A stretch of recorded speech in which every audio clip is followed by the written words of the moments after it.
नमस्कार, मी आकाश जाधव. पंजाब नॅशनल बँकेने आता 1000 क्रेडिट ऑफिसरची एक मोठी जाहिरात प्रसिद्ध केलेली आहे. सगळ्यात महत्त्वाचं म्हणजे मागच्या 14-15 वर्षापासून मी बँकिंगला शिकवतो. MBA फायनान्स किंवा CA विद्यार्थ्यांसाठीची एवढी मोठी जाहिरात मागच्या 14-15 वर्षात मी पाहिलीच नाही.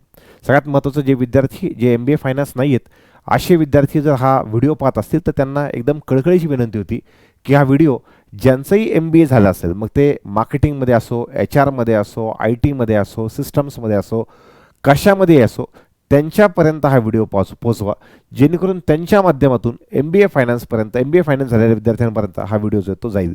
कारण की एवढी मोठी संधी मला असं वाटतं पुन्हा पुन्हा येणार नाही, याच्या आधी आलेली नाही आहे आणि नंतरही पुन्हा पुन्हा येईल अशी चान्सेससुद्धा वाटत नाही आहेत. खूप चांगली अशी ॲडव्हर्टिजमेंट पंजाब नॅशनल बँकेने काढलेली आहे.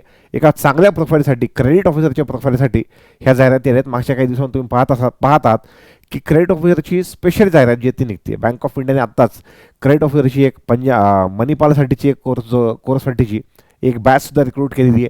त्याच्या आधीसुद्धा भरपूर बँकांनी क्रेडिट ऑफिसर या पोस्टसाठी जे ते ह्या पोस्टसाठी रिक्रुटमेंट सुरू आहे. तर पहिल्यांदा सगळ्या MBA फायनान्स किंवा CA किंवा CMA विद्यार्थ्यांना माझी विनंती होती. त्यातल्या त्यात माझं असं ॲझम्पशन आहे की खूप जास्त CA CMA विद्यार्थी ह्या कोर्सकडे किंवा ह्या जॉबकडे येणार नाहीत, कारण की त्यांच्या हिशोबानं त्यांनी जेवढी मेहनत त्यांच्या कोर्ससाठी घेतलेली आहे त्या हिशोबानं त्यांना हा पगार एखाद्या वेळेस होऊ शकतं की कमी वाटत असावा.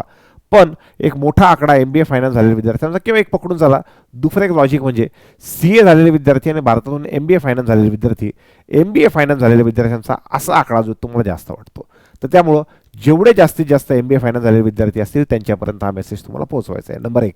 दुसरं, आता सध्याला व्हिडिओ स्टार्ट करत असताना व्हिडिओच्या पहिल्या टप्प्यामध्ये मी PDF च्या माध्यमातून PDF मध्ये जे ज्या महत्त्वाच्या गोष्टी दिल्या असतील त्याची तुम्हाला एक व्यवस्थित समरी देतो आणि दुसऱ्या टप्प्यामध्ये लगेचच्या लगेच की त्या जॉबबद्दलची डिटेल जी आहेत ते आपण 2 टप्प्यामध्ये बघूयात. सगळ्यात पहिल्यांदा आपण स्टार्ट करूयात पहिल्या टप्प्यापासून.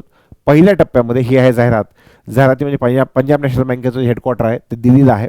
खूप जुनी बँक आहे, 100+ इयर्सची आहे आणि सगळ्यात महत्त्वाचं म्हणजे स्टेट बँक ऑफ इंडियाच्या नंतर बँक ऑफ बडोदा आणि पंजाब नॅशनल बँक ह्या 2 मोठ्या बँका आहेत. अर्थात गव्हर्नमेंटच्या प्रायव्हेटायझेशनच्या लिस्टमध्ये दूरपर्यंत कुठेही या बँकेचं नाव नाही.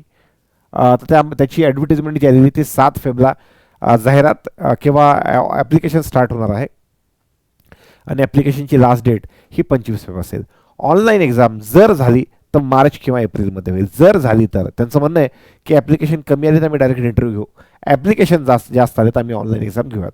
पुढे ते एक्झाम त्यांचा सिलेबस सगळं बघूयात. 1000 जागांसाठीची ॲडव्हर्टिजमेंट आहे ऑफिसर क्रेडिटसाठी. बाकी एक्झामला एक्सपिरियन्स लागतो, याला कसलाही अनुभव लागत नाही. यांचं जे पगार आहे सध्याला अंदाजे 70 ते 75,000 ग्रॉस पॅकेज जे आहे ते त्यांना पडतं डिपेंडिंग ऑन पोस्टिंग लोकेशन.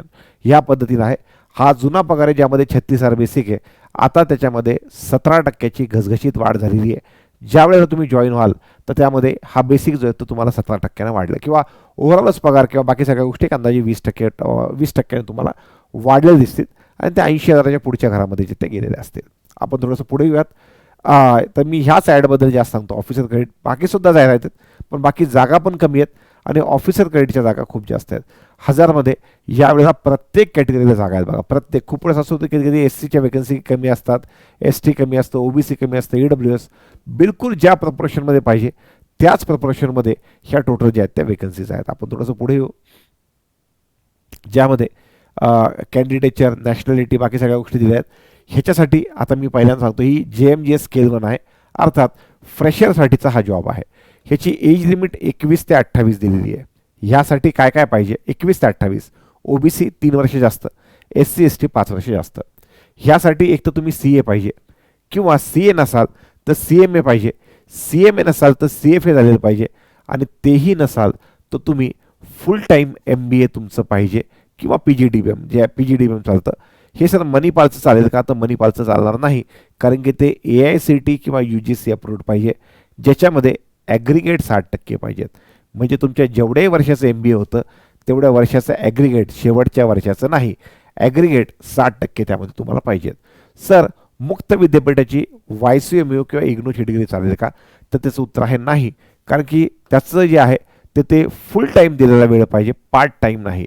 तर माझं ॲनालिसिस हे सांगतंय, मला असं वाटतंय की पार्ट टाईम डिग्री यामध्ये चालणार नाही किंवा याच्यामध्ये जे तुम्ही YCMU किंवा IGNOमधून करताय ते चालणार नाही असं मला वाटतं. पण तुम्हाला अजूनही डाऊट असेल तर हा डाऊट तुम्ही IBPSच्या वेबसाईटवर जे ते कंप्लेंट अँड ग्रीव्हन्सेस सेक्शनमध्ये विचारू शकता. थोडंसं पुढे या. जो महत्त्वाचा पार्ट दिला तुम्ही याच्यामध्ये बोल्ड केलेला आहे त्याच्यामध्ये त्यांनी दिलं बघा. In the above cases where MBA और PGDM और equivalent is mentioned as criteria for education qualification following guideline. त्यांचं म्हणणं की कोर्स कमीत कमी 2 वर्षाचा पाहिजे. अजून the course should be full time, course completed through correspondence, part time किंवा डिस्टन्स. इथं तर एकदमच क्लिअर झाले की डिस्टन्स चालणार नाही, करस्पॉन्डन्स चालणार नाही, पार्ट टाईम चालणार नाही. तर त्यामुळं इथं मला असं वाटतंय की इग्नो आणि वायसीयू चालणार नाही. त्यानंतर ड्युअल स्पेशलायझेशन असेल तर one of the two field of should be in the field prescribe for the post. जर तुमचं ड्युअल असेल फायनान्स प्लस मार्केटिंग तर फायनान्स प्लस मार्केटिंग असेल तर बिलकुल ते पण चालून जाईल, काहीही प्रॉब्लेम नाही. जर त्याच्यामध्ये फायनान्स असं दिलेलं असेल तर. In the case of major minor specialisation, major specialisation should be the given post. म्हणजे समजा तुमचं MBA झालेलं आहे, MBAमध्ये कधी कधी 2 विषय असतात मेजर मायनर, त्यातला फायनान्स मेजर पाहिजे असं त्यांचं म्हणणं आहे. पुढे या. कॅन्डिडेट्स हॅव्हिंग MBA किंवा PGDM और equivalent with more than 2 specialisation और जनरल MBA और PGDM equivalent are not eligible to apply. त्यानंतर हे सगळे कॉलेजेस AICTE किंवा UGC अप्रूव्ड पाहिजे. थोडंसं आवाजाचं माझं आजचं मागच्या 7-8 दिवसापासून खराब आहे, थोडंसं ॲडजस्ट करून घ्या, आवाज आला. पुढे बघा. एज्युकेशन त्यांनी दिलेलं आहे की सगळं 25 फेबपर्यंत कंप्लीट झालेलं पाहिजे किंवा वर्क एक्सपिरियन्स तर लागत नाही, पण 25 फेबपर्यंत एज्युकेशन क्वालिफिकेशन कंप्लीट झालेलं पाहिजे. तुमचा PGचा निकाल म्हणजे MBA फायनान्सचा निकाल तेव्हापर्यंत लागला पाहिजे. पर्सेंटेज जे आहे ते ॲग्रिगेट असतील 2 वर्षाचे. त्यानंतर क्रेडिट ऑफिसरच्या रोलमध्ये credit vertical, corporate managers, trade finance centres, finance division, corporate credit division आणि अदर क्रेडिट डिव्हिजन. अर्थात त्यांचं काम ब्रँच बँकिंगचं नाही आहे, खूप चांगला प्रोफाईल आहे. माझा तुम्ही बँक ऑफ इंडियाचा एक व्हिडिओ बघा. बँक ऑफ इंडियाचं सेम क्रेडिट ऑफिसरची एक ॲड होती. तुम्ही bank of India credit officer संकल्प एवढं टाकलं तर पाठीमागे माझा व्हिडिओ असेल ज्याच्यात मी सांगितलेलं आहे की क्रेडिट ऑफिसरची पोस्ट काय, सध्याला बँकाच्या जागा जास्त का काढतायत, किंवा एखादा व्यक्ती PO म्हणून सिलेक्ट झाला तर तो ब्रँच बँकिंगमध्ये न थांबता तो क्रेडिट हा डिपार्टमेंट का मागतो. इथं मागायची गरज नाही, तर वेगळ्या जागा निघालेल्या आहेत. तर त्यामुळं क्रेडिटचा पार्ट खूप काही शिकण्यासारखं आहे आणि बँकेत खूप काही पुढे जाण्यासाठी तुम्हाला हा रोल खूप जास्त कामाचा असणार आहे. थोडंसं पुढे आपण आलो. ह्यामध्ये बघा, महत्त्वाचा पार्ट तसा मी बोल्ड केलेला आहे, त्यामुळं जो महत्त्वाचा पार्ट आहे तुम्हाला ह्याच्यातून जाऊ देणार नाही, सगळा पार्ट यामध्ये कव्हर होऊन जाईल. सिलेक्शन प्रोसेसमध्ये दिले बघा. सिलेक्शन प्रोसेस त्यांनी दिलं आहे की रिटर्न टेस्ट होईल फॉलोड बाय इंटरव्ह्यू. जर नंबर ऑफ कॅन्डिडेट जास्त आले तर, एक माझं अंदाज पकडून चला आणि त्याच्या आसपास असेल, जर 1000 जागा आहेत, 3000-4000च्या आसपास जर तुम्हाला त्यांना फॉर्म आले तर ते डायरेक्ट इंटरव्ह्यू घेतील असा माझा अंदाज आहे. का, इंटरव्ह्यूचा रेशो हा 1:3 असतो, जास्तीत जास्त ते 1:4पर्यंत 1:5पर्यंत ॲडजस्ट करतील. पण जर का फॉर्म 5000च्या वर गेले तर ते म्हणतील एवढ्या लोकांची इंटरव्ह्यू घेत बसायला आम्हाला वेळ नाही, असं मला वाटतं.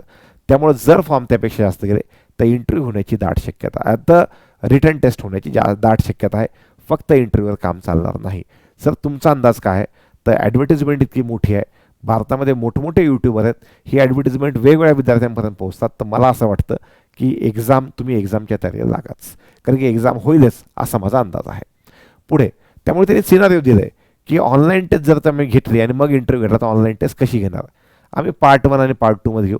पार्ट 1मध्ये आम्ही ॲप्टिट्यूड घेऊ, रिझनिंग, इंग्लिश आणि क्वांट, यामध्ये 25-25 आणि क्वांट 50 मार्काचं, अशा पद्धतीने 100 मार्काची परीक्षा घेऊ. पार्ट 1 तो पेपर जर तुम्हाला क्वालिफाय केलं तर लगेच पार्ट 2 चेक करू, ज्याच्यामध्ये तुमचं प्रोफेशनल नॉलेज असेल.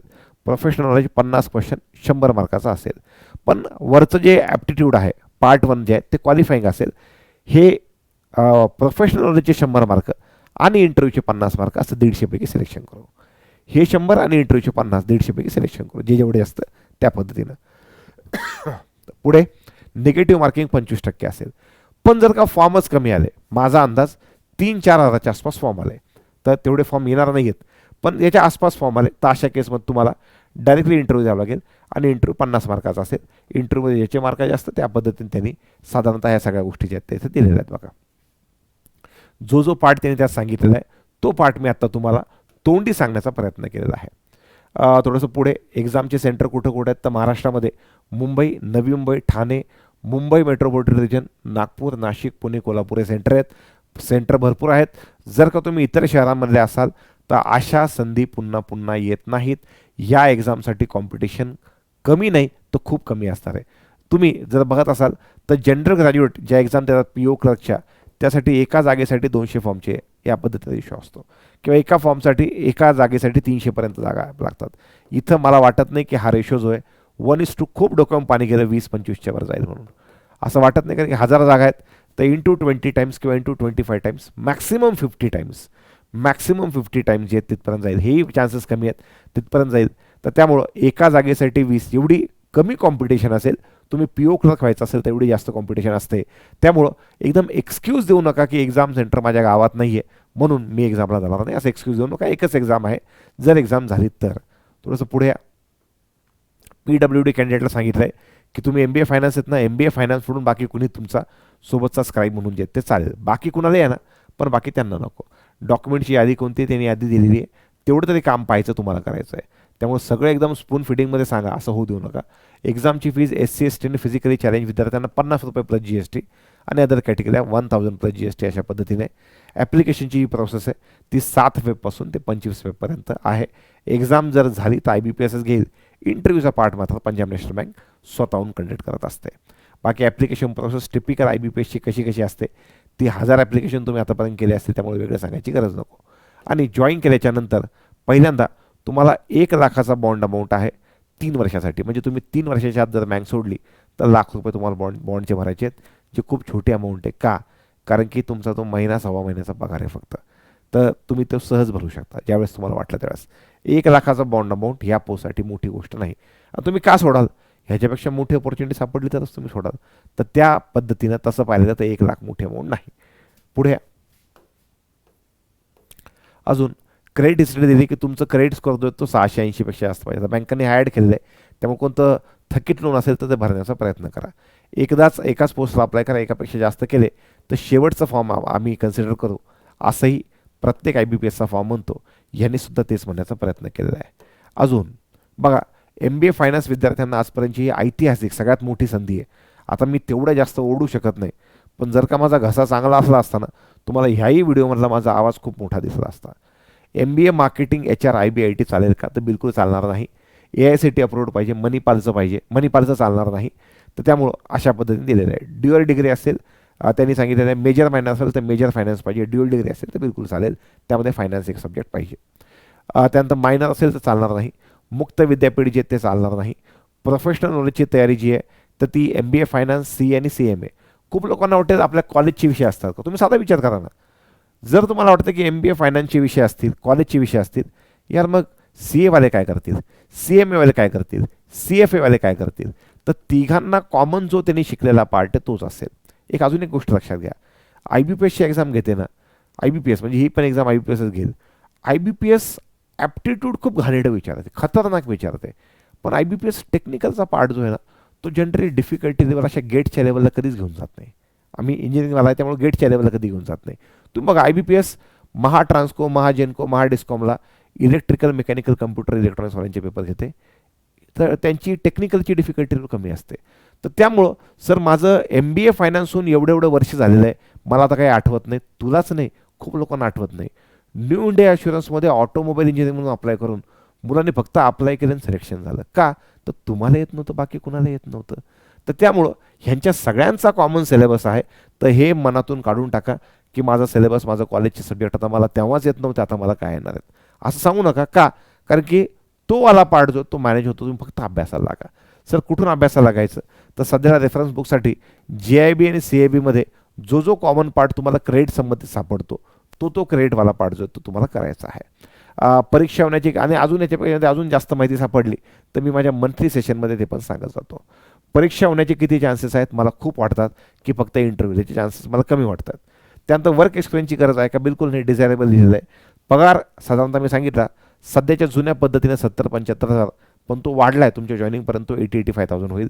प्रमोशन जे ते साधारणतः बँकांमध्ये 4 वर्षाला एकदा प्रमोशन होतं. जॉब रोल खूप महत्त्वाचा आहे क्रेडिट ऑफिसरचा, त्याच्याबद्दल खूप जास्त आता काही बोलणार नाही.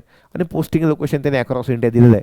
पण मोठमोठ्या ब्रांचेस, ट्रेड फायनान्स वगैरे जे लिहिलेलं आहे कॉर्पोरेट ब्रांचेस, ह्यातलं सगळं काम भारताचं मुंबईशिवाय पुढं धक्कत नाही. त्यामुळे मुंबई आणि आसपासची posting, Maharashtra being a industrialise state, त्यामुळे इथं तुम्हाला पोस्टिंगचे मला वाटत नाही ह्या रोलसाठी कसलाही प्रॉब्लेम येईल. तुम्हाला महाराष्ट्र पोस्टिंग जे ते कम्फर्टेबली मिळेल. तर ही सगळ्या गोष्टी मला ह्या व्हिडिओच्या माध्यमातून तुम्हाला सांगायचं होतं. अजूनही कुणी MBA न झालेला मुलगा किंवा MBA फायनान्स न झालेला मुलगा कुणी असेल आणि तो हा व्हिडिओ पाहत असेल, तुम्हाला पुण्य लागेल जर का तुम्ही MBA झालेल्या मुलांपर्यंत हा व्हिडिओ पोहोचवला तर. कारण की एवढी मोठी संधी जी ती पुन्हा पुन्हा येणार नाही. हीच माहिती मला या व्हिडिओच्या माध्यमातून तुम्हाला द्यायची होती. धन्यवाद.